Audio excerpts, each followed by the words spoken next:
Yo guys, man, it's your boy Nazir Patterson back with another video. As you can see, I'm in college right now. I was trading. One thing I made a rule for myself. A new rule is that whenever I'm in college, I won't trade, because I just like when I'm at home and I have my setup, I can just see everything clearly, and I'm relaxed and I'm focused. But in college, I'm not focused. There's people around. There's people looking at my computer. People being nosy. Like, and it's kind of just I don't. Like, it's just annoying, innit?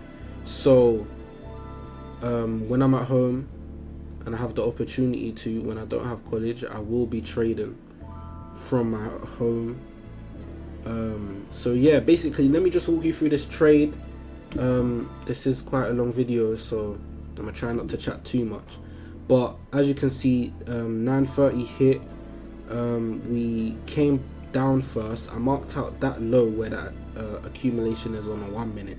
I marked that low out, and I wanted that to get swept. So on, I think this is Nasdaq. So this is S&P right now, the chart I'm on. That's Nasdaq. As you can see, 9:30 hit. Market swept that accumulation. Let me just. Why am I moving so much in this video? This is a voiceover, isn't it? So as you can see, market swept the accumulation right there, started pushing up, and created an SMT for a buy. So cool. My bias was bullish, right? I was targeting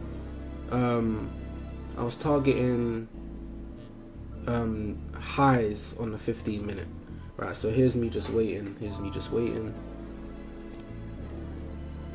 Alright, now so here I just added a quick Fibonacci tool. Remember, I talked about it in my other video about my strategy and stuff like that. So the reason I took this is because there was a bullish SMT before Nasdaq pushed up. It swept that 1 minute accumulation. Now I was waiting for a reversal. Here we go. We got a black candle, which is a selling candle, selling pressure. I wanted it to come down to that 50%, wick off, then keep going in the direction that it was going in before. Alright, market has come down to the 50%.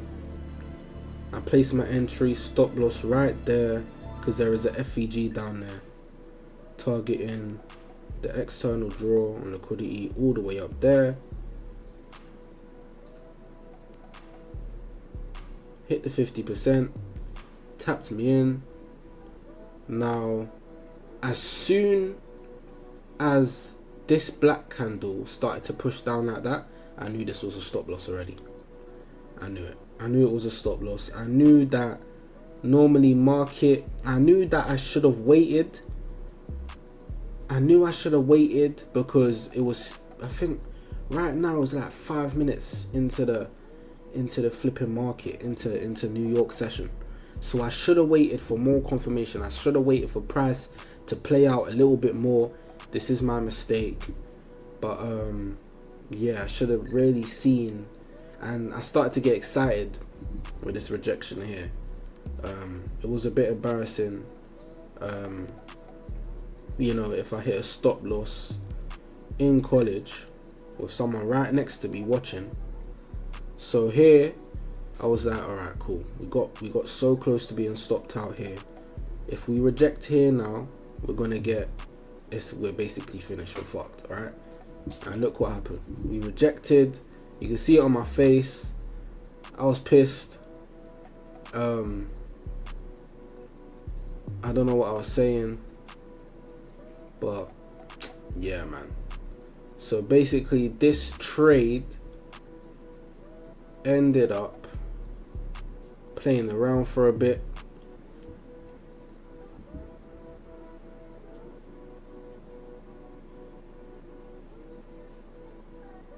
Ultimately, it hit my stop loss. Alright, so this is what I'm saying. Risk management is key. If I was risking 1% on my 10k account, that would have been £100. But because I was risking 0.5%, I was able to take another trade if another setup presented itself, which it did.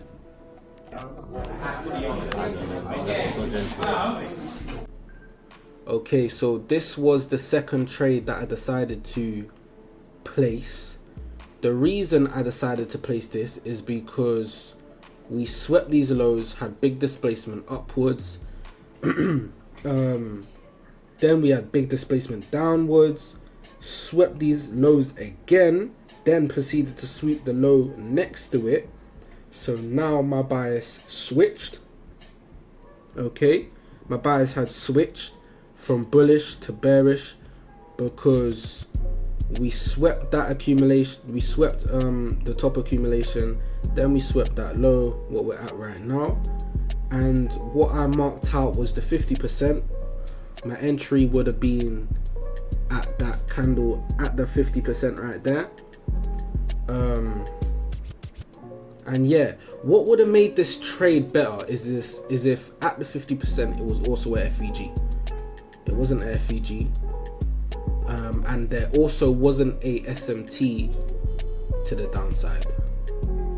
So those are the two things I should have realized before entering this trade. But next time, 100%, I'll be able to minimize my chances of losing. This is why journaling your trades is important, because it allows you to watch back and see what mistakes you did, see what you can improve on. So journaling your trades, recording your trades, every time you take a trade, try record it so you can watch it back. If it hits a TP, still analyze it, see what you did right, so next time you can look for those same things and enter again. Okay, so I don't know why I'm so close to the camera right now, but what I would want to see here is market start to make its way up quite aggressively, not too aggressively, so it looks like it's gonna push past my stop loss, but quite aggressively to where I know it's going to the 50%, then gonna retrace.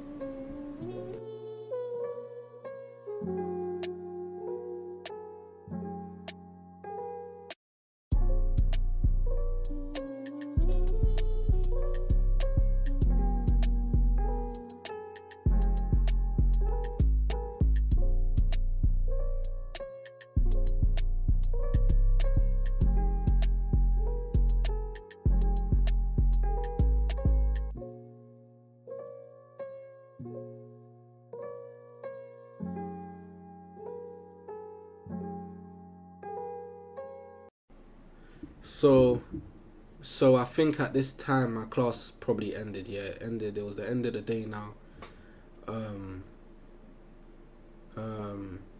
You can see the look on my face. I was stressed out because this market is moving weird. All right, market is moving weird today. If anyone traded today, you will know that market was choppy, market was weird. I don't know what was happening. It was giving you setups, then going a complete opposite direction. Don't know what was going on. So you can see me marking out the 50%. My entry was a little bit above the 50% because normally market likes to go into the 50%. That's ES right there. And I should have realized, what I should have realized is that there was a SMT for a buy right there. I didn't mark it out. In my head I was thinking, is that really a SMT? Can I really mark that out? But really it was just my own delusion. I should have marked it out. I should have realized there's a buy, there's a SMT, and there's no trade. Alright, but I wanted a trade, so I let my emotions take over. And here, this is when I should have realized I should get out of the trade, because we had large displacement. We had that large white candle to the upside, nearly tapping into the 50%. We didn't really. Now we're having displacement back down. It's kind of a sign that if market goes back up there, it's going to keep going up. And I know that because I've been trading this strategy and I've been looking at the market for quite a while. So here I should have realized I should leave the trade, because it's taken way too long to get to that 50%. ES has already pushed past the 50% and created a SMT for a buy.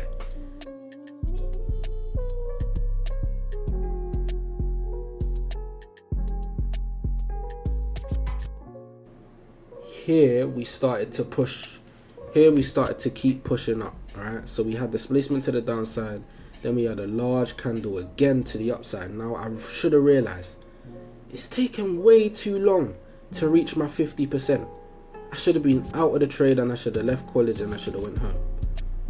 But I was still adamant that market was going to keep going down. Now here I let my emotions take over. I should have realized I should have been thinking rationally, but instead I was thinking with my emotions, and that's not what you want to do in trading. Trading is not an emotional game. It's about logical thinking. So here I was adjusting where my entry was, because it was a little bit higher on Match Trader, so I was just moving it up a bit. And yeah,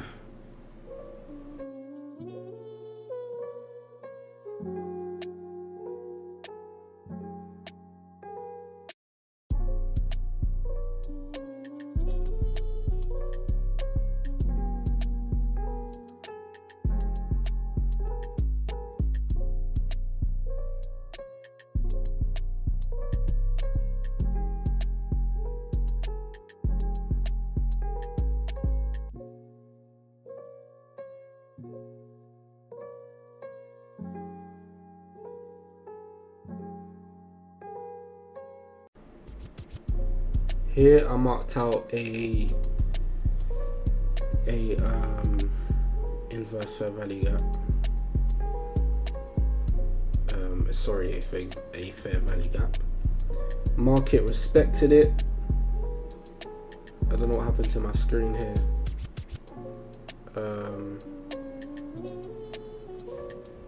What the hell? Yeah, so anyway, market respected it, and then it hit my break even. I did move to break even when I realized there was the market was being a bit silly.